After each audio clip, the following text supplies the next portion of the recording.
wabarakatuh. Waalaikumsalam warahmatullahi wabarakatuh. Kami dari kelompok 3 ingin mempresentasikan materi tentang definisi, hakikat, dan kebutuhan peserta didik. Saya Adinda Nur Fajrianti selaku moderator. Saya Firmasata Zidiar. Dan di sana ada rekan saya Cika Aprila Fitriadi.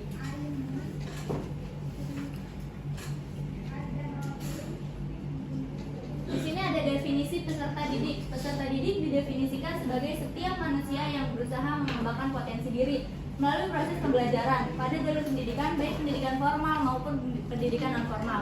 Jadi di sini peserta didik itu kayak seseorang yang sedang melakukan pembelajaran, seseorang yang sedang berpendidikan gitu. Nah, pendidikan ini ada pendidikan formal, ada pendidikan non formal. Pendidikan formal itu contohnya tuh kayak kita nih sekolah SD, TK, SMP, SMA, itu tuh pendidikan formal. Kalau misalnya yang pendidikan non formal itu yang contohnya kayak ngaji, les, bimbel, yang kayak gitu-gitu tuh itu pendidikan yang non formal. Di sini ada kebutuhan dan karakteristik peserta didik. Kebutuhan ini selalu bertambah dan berkembang sesuai dengan sifat dan karakteristiknya sebagai manusia. Jadi kebutuhan ini tuh kalau misalnya kita nih dari kecil sampai besar itu pasti terus berkembang, bertambah kebutuhannya gitu. Nah, di sini yang pertama ada kebutuhan intelektual, memiliki rasa ingin tahu. Jadi peserta didik itu rasa ingin tahunya tinggi, kayak ini tuh apa sih gitu. Misalnya kayak ada tarian khas daerah, dia tuh kayak pengen tahu, pengen lihat gitu, ini tarian apa sih gitu. Nah, yang kedua ada kebutuhan sosial, mempunyai harapan yang kuat untuk memiliki. Kebutuhan sosial itu kayak kita berinteraksi, terus kayak kita punya banyak teman gitu loh. Kan itu kayak kita tuh bersosialisasi gitu. Yang ketiga ada kebutuhan fisik, perkembangan dan pertumbuhan pada tingkat yang berbeda. Kebutuhan fisik itu kayak sandang, pangan gitu, kita pakaian gitu, makanan, itu tuh kebutuhan fisik. Nah, yang keempat ada kebutuhan emosional dan psikologis. Ini tuh kayak kebutuhan emosional tuh kita tuh dapat kasih sayang gitu, itu tuh kebutuhan emosional. Kita tuh harus dapat kasih sayang gitu. Terus habis itu kita juga bisa kontrol emosi diri kita gitu. Nah, yang kelima ada kebutuhan moral. Kebutuhan moral itu untuk membuat dunia dirinya dan di dunia luar menjadi tempat yang lebih indah. Moral itu kayak kebutuhan apa ya? Kayak pengembangan karakter gitu. Nah, yang kelima ada kebutuhan homo divinaus, mengakui dirinya sebagai makhluk homo religius atau yang beragama. Jadi kita tuh pasti punya agama gitu. Kalau misalnya kita menjadi seorang peserta didik, pasti kita punya agama karena kita memiliki kebutuhan homo divinaus. Kewajiban peserta didik dari dimensi etis. Etika peserta didik harus dilaksanakan baik dalam proses pembelajaran secara langsung maupun tidak langsung. Jadi kita sebagai peserta didik ataupun pendidik, kita harus memiliki etika di dalam kelas maupun di luar kelas, etika secara langsung maupun tidak langsung. Contoh-contohnya, yang pertama ada belajar dengan niat ibadah. Kita tuh belajar bukan hanya ingin mencari ilmu, tapi kita juga belajar dengan niat ibadah. Yang kedua, mengurangi kecenderungan pada duniawi. Jadi tuh nggak melulu tentang duniawi belajar itu, bisa juga belajar untuk nanti kita di akhirat. Yang ketiga ada bersikap tawadu atau rendah hati. Jadi kita belajar walaupun ilmu kita udah banyak nih ya, kita tuh tetap kayak rendah hati, nggak sombong gitu. Nah, yang keempat, menjaga pikiran agar tidak bertentangan dengan aliran. Jadi kan kembali lagi ke etika ya, jadi kita tuh menjaga pikiran kita biar gak bertentangan dengan aliran yang diajarin gitu. Yang kelima ada mempelajari ilmu-ilmu yang terpuji. Jadi kita juga harus mempelajari ilmu-ilmu yang terpuji. Kalau misalnya ilmu ini gak baik, ya jangan dipelajari gitu, jangan dilakukan kalau misalnya yang gak baik. Yang keenam, duniawi. Etika duniawi juga harus baik, kayak misalnya kita tuh hidup kan bersosialisasi ya. Nah, kita tuh harus baik gitu loh, menjaga etika kita sesama teman maupun saudara gitu, etika kita harus baik. Yang ketujuh ada belajar dengan bertahap. Belajar dengan bertahap tuh kayak kan nih anak TK kan masih kayak main, jadi dia tuh belajarnya sambil bermain. Nah kalau misalnya kita udah anak kuliahan kayak gini nih, belajarnya tuh lebih serius gitu, nggak kayak yang main-main anak TK. Yang kedelapan ada belajar ilmu sampai tuntas. Jadi kita tuh kalau misalnya mempelajari sesuatu kayak harus sampai tuntas gitu, jangan di awalnya doang. Nanti kalau misalnya di awalnya doang kita bisa salah paham, salah arti gitu. Di sini ada lagi karakteristik peserta didik yang sukses. Di sini yang pertama, memiliki sikap dan karakter yang lebih baik, kayak yang tadi sudah dijelaskan. Kalau misalnya kita menjadi peserta didik, kita tuh harus memiliki karakter yang baik, yang terpuji, agar kita menjadi peserta didik yang sukses. Yang kedua, kreativitas dan melakukan terobosan yang tinggi. Jadi kita tuh kayak ide-ide kita tuh dikembangin aja gitu, biar kita menjadi peserta didik yang sukses. Yang ketiga, faktor motivasi. Selain kreativitas, kita juga harus didorong oleh motivasi. Kayak misalnya kita udah ngembangin ide nih, ide buat apa gitu. Nah kita juga harus ada motivasi, ini bagus kok idenya gitu biar kita juga semakin percaya diri gitu. Yang keempat, siswa memiliki daya serap yang baik untuk memahami materi yang diberikan guru secara individu maupun berkelompok. Jadi kalau misalnya kita mau jadi peserta didik yang sukses itu, kita harus percaya diri. Terus habis itu kita juga paham banget apa yang dikasih oleh pendidik gitu, apa yang diberikan pemahaman oleh pendidik itu kita harus paham banget. Yang kelima, jangan cemas secara berlebihan. Nah tadi kita harus percaya diri, jangan cemas gitu, duh takut nggak bisa nih gitu, jangan kayak gitu. Yang keenam, memiliki pemahaman konsep yang baik. Kembali lagi yang tadi, kita harus paham banget gitu. Yang ketujuh, memiliki kemampuan menghafal yang baik. Menghafal itu kan setiap orang beda-beda ya, cuma kita juga harus berusaha biar kita tuh bisa hafal, biar kita jadi peserta didik yang sukses. Sekian presentasi yang dapat saya sampaikan. Bila ada pertanyaan, silakan acungkan tangan. Tadi di sini di PPT teman-teman itu kan ada karakteristik peserta didik yang sukses. Nah buat poin yang kedua, kreativitas dan melakukan terobosan yang tinggi itu mengeluarkan kreativitas anak kan. Kalau apa sih tanggapan kamu kalau si guru apa namanya pendidik apa sih kita sebagai guru itu tuh menghalangi si anak buat mengeluarkan kreativitas. Ini pertanyaannya bagaimana menanggapi kreativitas anak Yang terhalang oleh guru. Pertanyaannya gimana seorang guru itu dapat melihat bahwa anak itu memiliki bakat, minat, dan kreativitasnya anak. Kalau Mbak ini mengenai tanggapannya. Nama saya Angelita Anjani. Saya ingin bertanya, menurut kalian bagaimana cara pendidik, cara yang tepat untuk memenuhi kebutuhan dan karakteristik peserta didik? Kan di situ ada Bagaimana cara memenuhi kebutuhan karakteristik peserta didik yang tepat. Terima kasih. Meningkatkan kreativitas seorang anak. Jadi kan pasti kan ada aja ya yang anaknya kurang kreatif, itu cara meningkatkannya. meningkatkan. Iya. Ini meningkatkan, ini menanggapi, Mbak itu memfasilitasi ya, memenuhi kebutuhannya, jangan memfasilitasi. Kalau ibu dari 4 yang stop ya, 4 ya. Dari ibu tuh gimana seorang guru dapat melihat dan memahami karakteristik anak. Saya ingin menjawab yang pertama, pertanyaan dari ibu dulu, bagaimana kita mengetahui kreativitas sang anak ya? Nah, bukan.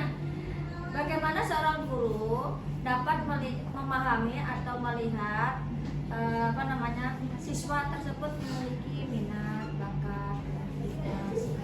Cara yang pertama itu kita lihat dulu cara dia belajar setiap harinya kayak gimana, proses belajar dia kayak gimana, kita amati dulu. Saat kan kalau misalnya kita menjadi seorang pendidik kan kita ketemu sama si peserta didik kan setiap hari. Kita lihat nih anaknya kayak satu-satu tuh kita amatin. Mungkin ada yang lagi dijelasin dia malah menggambar terus. Nah, itu nanti kita lihat gambarnya tuh gimana gitu. Nah, setelah kita lihat nih, oh dia ini suka menggambar, kita bisa menghubungi orang tuanya.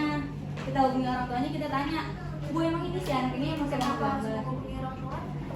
Karena biar lebih tahu gitu Bu, biar lebih keseharian di rumah emang suka menggambar juga atau enggak. Nah, kalau misalnya dia emang di rumah suka menggambar juga, di kelas suka menggambar, kayak si pendidik ini ngasih tahu nih ke orang tuanya kalau misalnya nih anaknya suka menggambar kalau di kelas gitu. Terus kalau misalnya orang tuanya udah bilang dia emang suka menggambar, nanti pas pelajaran seni budaya kita tuh fasilitasi dia untuk kayak mengembangkan kreativitasnya. Coba kayak bagian minggu ini tuh bagian menggambar, nanti minggu selanjutnya tuh bagian nari atau apa gitu. Tuh tadi pertanyaannya Angel ya, bagaimana cara kita memfasilitasi ya? Iya, yang kreativitas kan. Ya itu kan ada pelajarannya ya setiap minggu di seni budaya. Jadi kita juga bisa ngeliat tuh, oh ini si anak jago ini nih, ada anak yang jago ini nih gitu. Gitu maksudnya nggak ikut-ikutan ya. Ya, kayak nanti ada yang bisa nambahin ya. Pertanyaan dari Alia. Jadi pertanyaannya bagaimana cara meningkatkan kreativitas anak? Cara meningkatkannya tuh misalnya si anak tuh suka nempel-nempel di dinding, nempel-nempel mainan atau apa gitu. Nah, cara kita meningkatkannya tuh kita tuh bilangnya jangan tempel-tempel dindingnya nanti kotor dan kayak gitu. Nah, kita tuh kasih tau kayak ini sih nanti kita bikin kayak kolase gitu, kayak origami di sobek-sobek. Terus habis itu ini tempel-tempelnya di sini aja ya gitu loh, jangan yang bilang dia tempel-tempel di tembok gitu. Terus kayak kita juga kasih motivasi kalau misalnya tempel-tempel di sini kan lebih bagus gitu loh, lebih rapi gitu. Pak, nerima nggak? Biasanya pas nggak jawabannya? Pas. Yakin? Yang lain? Ayo. Yang lain kurang nggak? Misalnya pas serak sesuai dengan pertanyaan kamu untuk meningkatkan kreativitas anak. Oke, yakin. Nanti bisa saya Pertanyaan dari Rida, bagaimana tanggapan kamu menanggapi kreativitas anak? Ya kita lihat dulu kreativitasnya itu apa. Kalau misalnya kreativitasnya kayak suka nyanyi-nyanyi kayak gitu-gitu tuh ya nggak apa-apa, disupport aja. Cuma dikasih tahu kayak kalau misalnya lagi dalam kelas lagi belajar itu bukan waktunya nyanyi, nanti ada ya kita waktunya nyanyi, tapi kita support kayak suara kamu bagus kok gitu. kalau suka. Kalau pertanyaannya kan menanggapi apa tadi? Yang kreatif yang terhalang sayang. Oh yang terhalang. Iya. Sebentar ya. Saya akan menjawab pertanyaan dari Rida.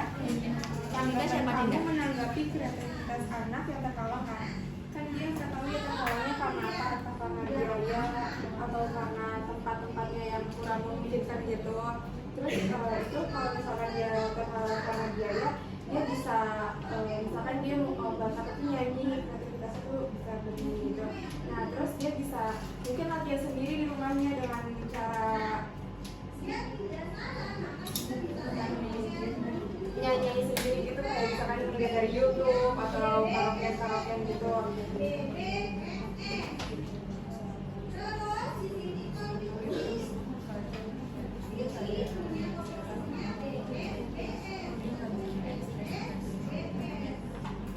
Enggak. Pas enggak?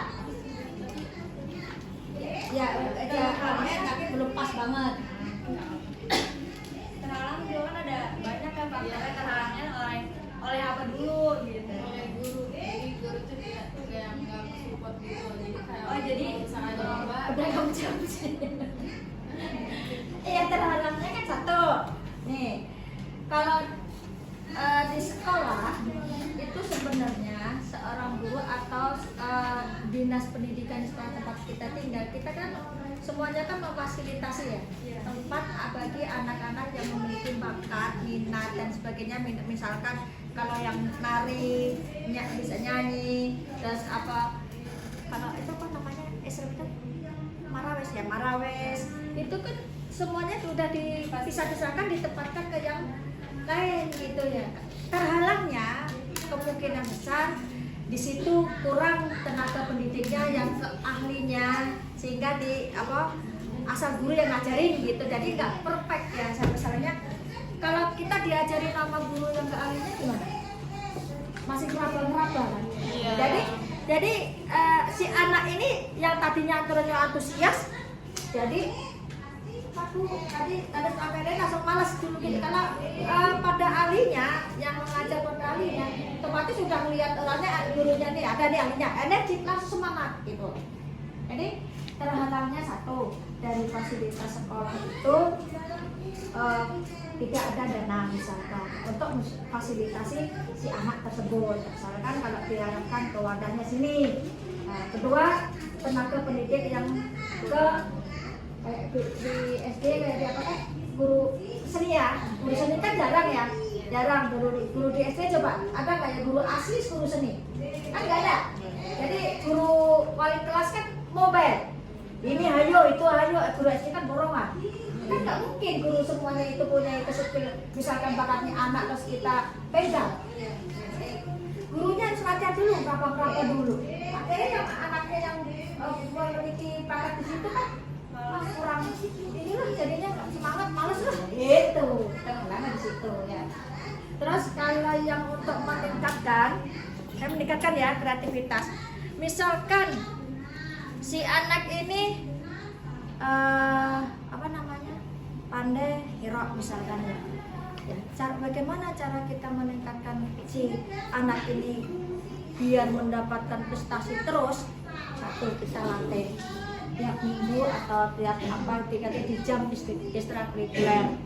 Nah, kita datangkan sama koripnya, gitu kan? Satu, ya 1 minggu sekali, supaya dia bakatnya itu meningkat. Meskipun dia bakatnya di situ, kalau dalam lingkungan sekolahnya atau sekolah nggak ada, sama gitu loh. Jadi syukur-syukur nih kepala sekolah ada dana nih, si anak nih masukkan ke sanggar hitam tiap minggu dia naik.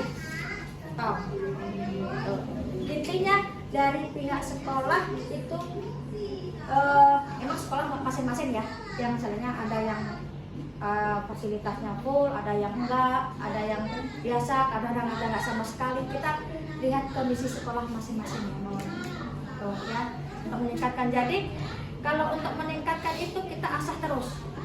Kita salurkan, misalkan tari ya ke sanggar tari, bola ya kita ke gor ya, itu ya untuk bola-bola, kan nggak ngerti bola. Terus kalau misalkan yang nyanyi ke itu tukang nyanyi biola ya kita itu ke sanggar biola musik gitu. Kita salurkan supaya anak ini minatnya atau bakatnya, kreativitas itu meningkat. Jadi tidak stuck di jalan. Jadi kalau udah kita fasilitasi, kita arahkan, akhirnya meningkat. Kalau udah meningkat, kita menghasilkan anak itu prestasi. Gitu.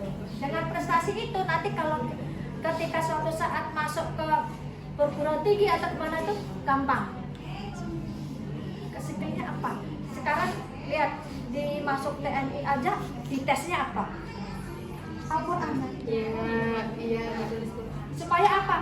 Supaya di jiwanya ini tercermin jiwa yang taat pada ibadah, takut akan dosa. Kalau misalkan nih polisi di jalan begitu mau wait, dia ingat kalau imannya kuat, berarti cuma dikasih nasihat. Kalau enggak, ya tanda tangan 500.000, tak besok ke kantor, beres. Itu jadinya kreativitas itu kita tingkatkan tuh supaya kita tidak nantinya itu tidak memiliki pemikiran-pemikiran yang negatif. Contohnya kayak kita meningkatkan tadi motorik dan sebagainya, itu bisa itu. Kalau Mbak tadi apa?